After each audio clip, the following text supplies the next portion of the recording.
The insurgency in the Preševo Valley was an armed conflict between the Federal Republic of Yugoslavia and the ethnic Albanian insurgents of the Liberation Army of Preševo, Medveđa and Bujanovac.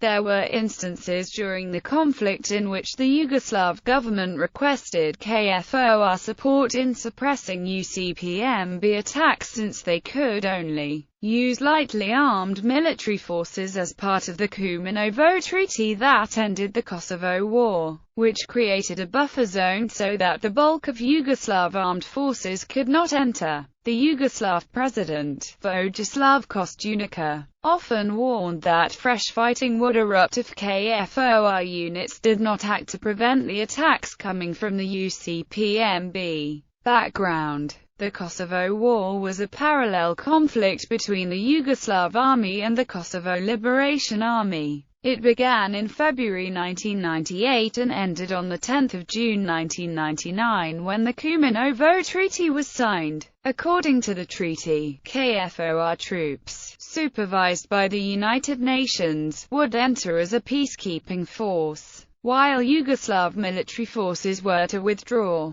It was agreed that the KLA would disband by 19 September 1999. The Preševo Valley conflict erupted in June 1999. Casualties: Yugoslav. During the conflict, 18 members of the Yugoslav security forces were killed and 68 were wounded. 8 civilians were also killed. Some of the deaths were caused by mines. UÇPMB. The number of UÇPMB casualties have been debated. 5 insurgents were killed according to the UÇPMB. The Yugoslav government, however, reported that 30 to 40 insurgents were killed. About 45 Albanian insurgents surrendered to KFOR. Other casualties: 2 UN observers were wounded according to reports.